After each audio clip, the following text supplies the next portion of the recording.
All right. Thank you, Jessie. My name is Patrick with Recovery Conversations. Thank you for being here at my channel. I'm going to take a quick second to introduce Jessie. Jessie and I know each other from our journeys together, and I have no compunction against saying Jessie and I knew we had common ground after the ambulance first showed up at my house across the street from hers, and she was kind enough to leave a note saying, "Hey, if you need help, here's my number." And obviously conversations came of that. And sadly for me, that wasn't the end of my circling the drain. I had farther to fall. Um, so as I've been doing this project on YouTube, Jesse saw what I'm doing somewhere on Facebook, I guess, and reached Yep. out and said, I wanna talk about this. Oftentimes in the rooms of recovery, the recovery circles, we talk about our program, what we do on a routine basis to stay sober. How would you characterize your program if you have one now versus 5 years ago or 10 years ago?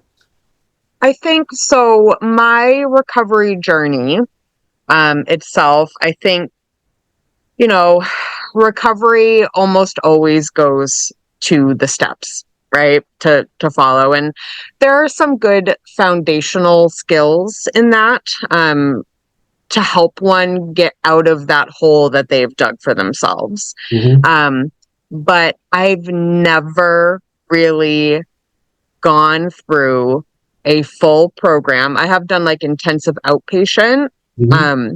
which was helpful. I just think talk therapy is helpful in general.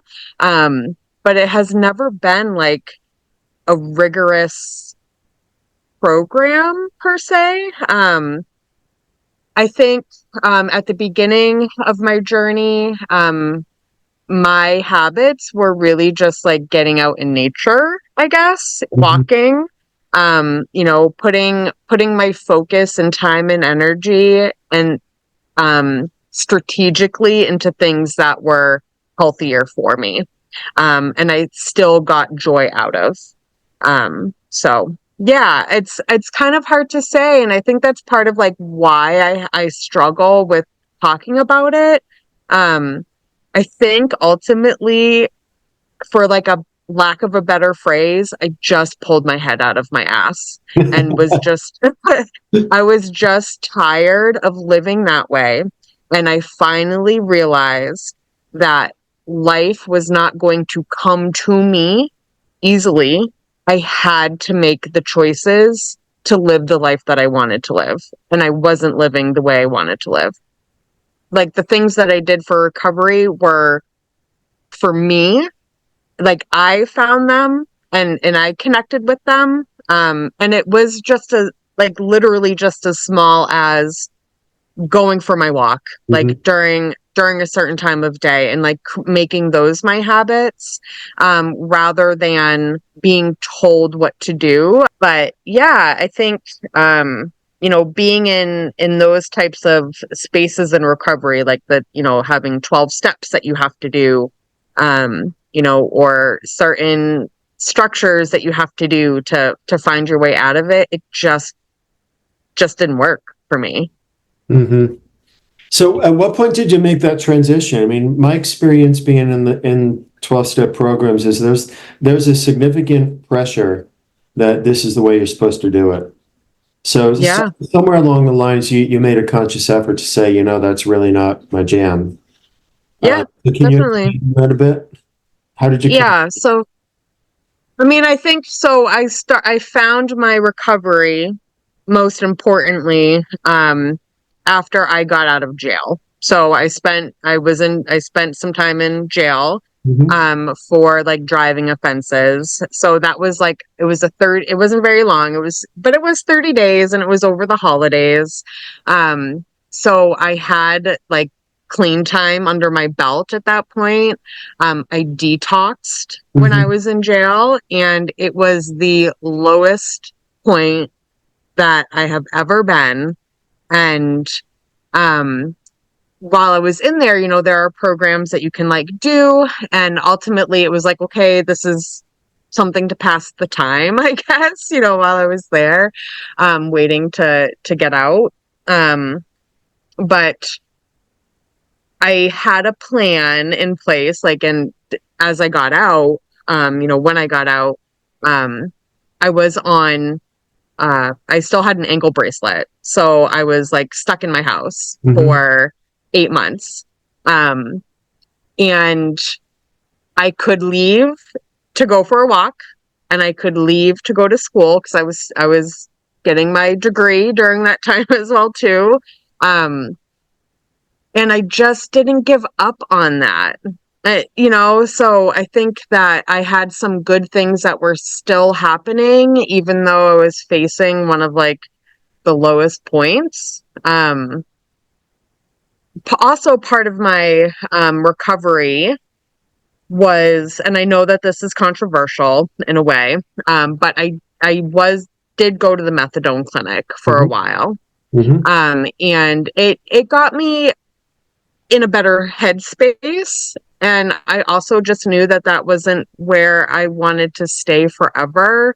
So I was strategic about my approach to that. And I got off of it, and I did it in a way that it's meant to be. I know that not everybody does it that way. But I used it as a tool to get out of the habits that I had previously. How did you navigate that? How did you come out of that um, in such an unbelievably positive way? It's not an easy thing to do. Yeah. I mean, so I worked with the medical professionals that were overseeing the clinic. Um, and I was strategic about lowering my dose Hmm. up to a point of where I was able to stop. Um, it wasn't easy, and it was a length of time that I was there, but it wasn't like I was maybe a year that I was there. Um, my memory is, kind of fuzzy, during that time. But yeah, I mean,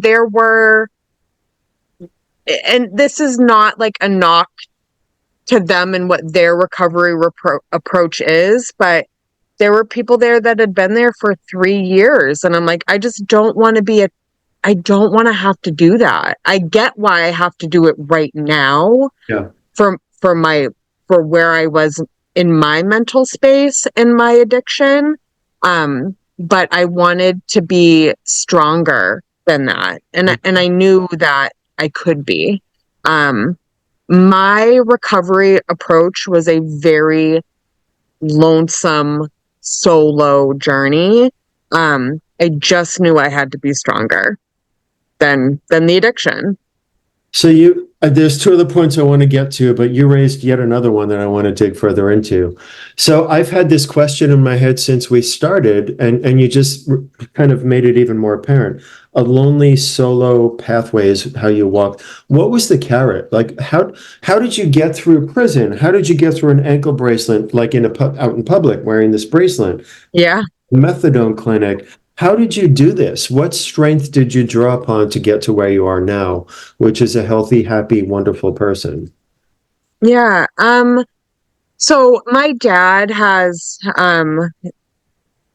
was in prison most of my life and also struggled with addiction.